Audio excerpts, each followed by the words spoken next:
سنو نیوز کی خصوصی ٹرانسمیشن میں ایک بار پھر سے آپ کو خوش آمدید کہتی ہوں. میں ہوں آپ کے ساتھ محمد اشمل جامی. پہلے حصے میں آپ نے دیکھا کہ ہم نے سال 2024 کا جائزہ لیا, پاکستانی سیاسی منظرنامے کے تناظر. اب دوسرے حصے میں ہم یہ بھی دیکھیں گے کہ دنیا بھر میں کیا ہو رہا ہے اور اس کے اثرات پاکستان پر کیا مرتب ہو سکتے ہیں. پھر پاکستان کی اکانومی کو ڈسکس کریں گے اور کسی حد تک دیگر امور بھی زیر بحث لے کے آئیں گے. لیکن عالمی واقعات کے لیے بھی 2024 ان گنت اپس اینڈ ڈاؤن سے بھرپور ہے. مثلاً ہم دیکھتے ہیں کہ 2024 میں دنیا بھر میں انتخابات کا یہ سال رہا. امریکہ سے یورپ اور ایشیا تک کئی ممالک میں انتخابات ہوئے. بحیثیت مجموعی 30.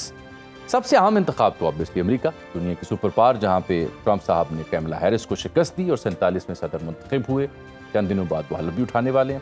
پھر اسی سال بنگلہ دیش میں بھی انتخابات ہوئے. شیخ حسینہ واجد مسلسل چوتھی بار منتخب ہوئی, جیسے بھی ہوں آپ کے سامنے. لیکن پھر ان کی حکومت کا خاتمہ ہوا, انہیں فرار اختیار کرنا پڑا. اب وہاں پہ ایک نیا انٹرم سیٹ اپ ہے. پھر بھارت میں بھی انتخابات ہوئے, جہاں پہ نریندر مودی تیسری بار منتخب ہوئے. ساؤتھ کوریا میں ہم نے دیکھا کہ وہاں پہ مارشل لا لگایا گیا, لیکن چند گھنٹوں کی یہ مار تھی اور وہ مارشل لا ختم ہوا. اس بیچ میں جو ظلم و بربریت کا بازار گرم رہا غازہ میں, نہتے مسلمان وہاں شہید ہو رہے ہیں اسرائیلی بربریت کے ہاتھ. پھر دنیا خاموش ہے اور یہ سلسلہ مسلسل جاری ہے. جنوری میں عالمی عدالت انصاف میں ہم نے دیکھا کہ اسرائیل کے خلاف انسانی نسل کشی کا مقدمہ بھی شروع ہوا, اور نومبر میں عالمی عدالت نے اسرائیلی پرائم منسٹر کی وارنٹ گرفتاری بھی جاری کی. روس یوکرین وار ایک اور امپورٹنٹ فیچر ہے 2024 کا, جو ابھی تک جاری ہے. اس کے علاوہ کینیڈا اور بھارت کے تعلقات میں کشیدگی آئی, جب وہاں پہ کینیڈین شہری کے قتل کے بعد کینیڈا اور بھارت میں کشیدگی بڑھی. پھر بنگلہ دیش میں جو طلبہ تحریک تھی وہ زور پکڑی اور ان کی حکومت ختم ہوئی اور نوبل انعام یافتہ محمد یونس اقتدار میں آئے. شام میں ہم نے دیکھا اس سال کے اینڈ پہ کہ بشار الاسد کی حکومت ختم ہوئی. خانہ جنگی اس سال زیادہ عروج پر تھی, وہ بھی فرار اختیار کرنے پر مجبور. تو ان واقعات سے پاکستان الگ تھلگ نہیں ہے, بالخصوص امریکہ کا انتخاب, کیونکہ بائیڈن ایڈمنسٹریشن کے دوران تو میتھیو کہا کرتے تھے, جو ان کے ترجمان ہے, کہ پاکستان کا اندرونی معاملہ ہے. اب ان کی بدن بولی اور ان کی زبان اور ان کی سٹیٹمنٹ میں فرق ہے, کیونکہ جو ٹرمپ صاحب کے نامینیٹڈ نئے مشیر ہیں کئی ایک, وہ پاکستان کے حوالے سے بات کر رہے ہیں, عمران خان صاحب کے حوالے سے بات کر رہے ہیں, پی ٹی آئی کے حوالے سے بات کر رہے ہیں. تو اس موضوع پہ بات کرنے کے لیے آج ہم نے ریلیونٹ موسٹ پینل تشکیل دیا ہے. میرے ساتھ لاہور اسٹوڈیو میں تشریف رکھتے ہیں شاہد خان صاحب.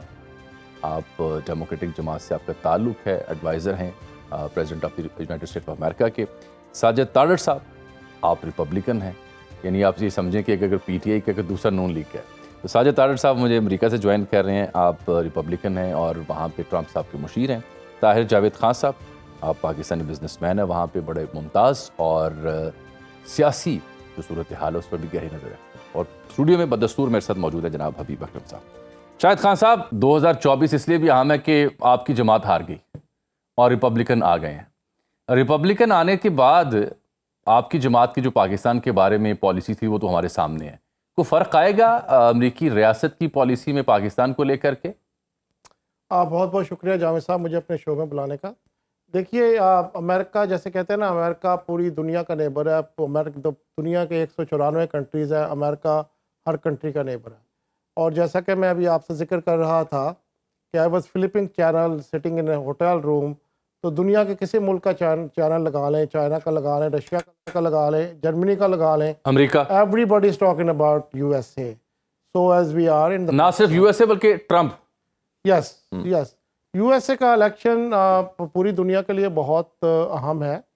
اور آف کورس یو ایس کی یونی پولر ورلڈ, تو یو ایس کی فارن پالیسی اور یو ایس کی پالیسی پوری دنیا پہ اثر انداز ہوتی ہے. تو اس لیے بہت ریلیونٹ ہے. پریزیڈنٹ انکمنگ پریزیڈنٹ ٹرمپ ایک ویری انیوژول نان کنونشنل پریزیڈنٹ ہیں. ان کے جو دی وے ہی نیریٹس, دی وے ہی ٹاکس, دی وے ہی try to implement his ideas into صاحب سوشل میڈیا سے بھی متاثر ہوتے ہیں جلدی؟ سوشل میڈیا سے متاثر ہوتے ہیں, بالکل ہوتے ہیں. ٹرمپ صاحب, سوشل میڈیا کا بہت امپیکٹ ہے پریزیڈنٹ ٹرمپ پر, اور پریزیڈنٹ ٹرمپ بلیو بھی کرتے ہیں. اسی لیے آپ دیکھ رہے ہیں جو آپ ٹویٹر اور ناؤ دی ایکس, اس کے جو sort of chief of that is Elon Musk, part of the cabinet, right. تو وہ تو متاثر کیا, وہ تو مطلب he believes in that, he believes how the human mind reacts, he understand that part.